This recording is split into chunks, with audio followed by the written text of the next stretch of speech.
Transformer Dark of the Moon avec le Human Alliance basique, Thunderhead et son compagnon le Major Tungsten.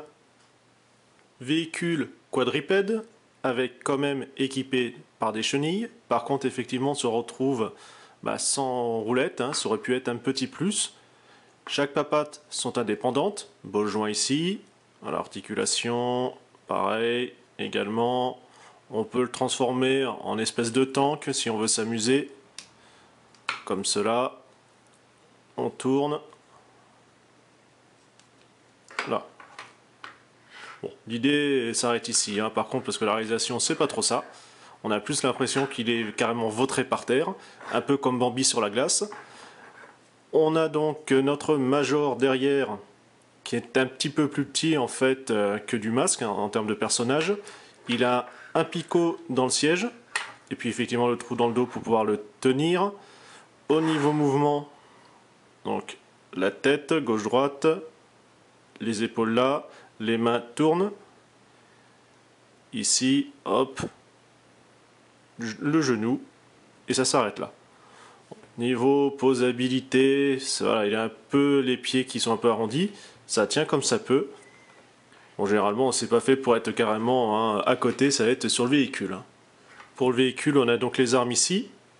Pareil, un petit ball joint, donc elles peuvent être enlevées. On a le canon principal, la tête qui fait office en fait avec les commandes, tout simplement pour piloter le véhicule, le siège comme je vous disais.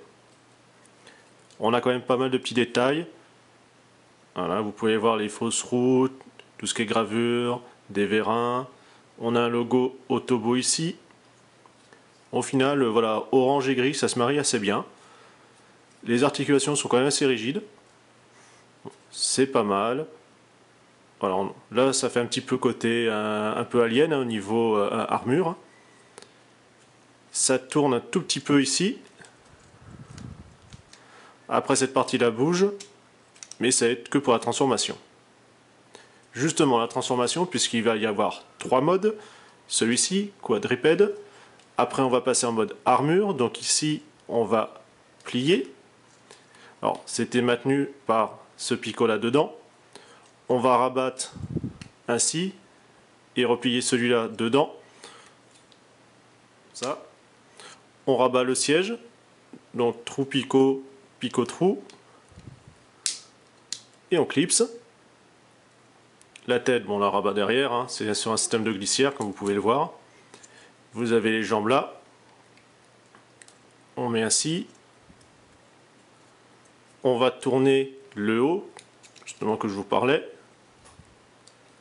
Ça va s'ouvrir, ça va former les pieds avec les talons.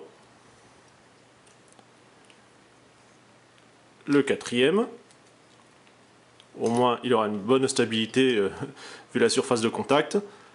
Ici, on replie pour former les bras. Vous avez les points à l'intérieur. Juste à tourner. Alors par contre, il ne tourne pas de ce côté-là. On note tout de suite le petit moins. On va voir parce qu'effectivement, vous avez... Voilà, on voit le dessin des points. Et donc les points sont sur le côté. En fait, il ne va pas tenir l'arme par le dessus, mais sur le côté. C'est un petit peu dommage, c'est pas super esthétique. Ici, le siège, je vais le redéplier, parce que maintenant, il ne gêne pas pour la rotation. On met les canons à peu près comme il faut. Et là, on va pouvoir abaisser pour le poste de pilotage. Donc, on prend le robot, le personnage. On le remet avec le picot, cette fois-ci du haut. On referme. Et on va mettre les mains directement ici. Voici l'exosquelette. C'est pas si mal. C'est un mode, on va dire, un peu bâclé, mais bon, vu la taille, il ne faut pas trop en espérer. C'est sympathique. Le canon, qu'on peut enlever là-haut et remettre dans la main. Comme je vous l'indiquais, il tient de côté. C'est pas super esthétique, par contre. Maintenant, on passe au mode robot. On va enlever l'arme. Donc le Major, il s'est sauvé entre-temps. On va rabattre le siège à l'intérieur. Voilà. Ça, je le rebalance là-haut. Je le replie. Vous avez la tête. Donc là, vous avez la charnière.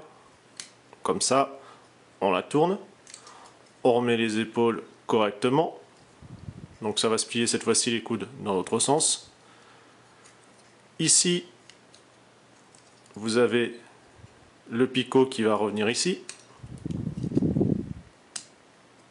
Vous voyez, c'est que ça descend un tout petit peu, et là, il est juste à reposer, hein.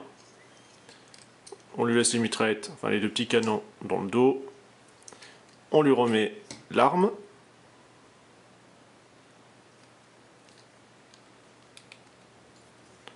Et ainsi notre robot est fini.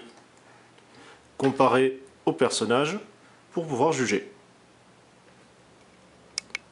Notre robot justement avec sa vilaine tête. Bon, sur le côté, voilà, ça fait un petit peu antenne, mais bon. Le torse, voilà, on a un petit peu de bleu, du gris, un petit peu métallisé qui est apparu. Bon là, après on se retrouve avec la couleur gris plastique, hein, classique. Encore quand même pas mal de détails. Ici les gravures, pareil. C'est quand même sympa. Bon, la taille effectivement c'est assez petit, hein. Comme je vous parlais, ça ressemble plus à un petit de luxe.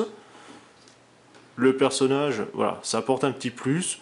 Comme c'est dit, bah, c'est les Human Alliance basiques, donc effectivement beaucoup plus petit, normal, avec un petit peu moins de possibilités. Mais voilà, le fait qu'il y ait plusieurs modes, c'est assez agréable. On a rarement effectivement 3 modes, on se contente généralement qu'à 2, c'est un petit plus. Gamme agréable. Alors celui-ci effectivement a 3 modes entre guillemets robot véhicule, d'autres vont être en armes, ce qui va permettre comme ça à d'autres versions telles que les Voyagers ou même les Leader Class de pouvoir les utiliser. Justement, on y arrive bientôt. Allez, à la prochaine!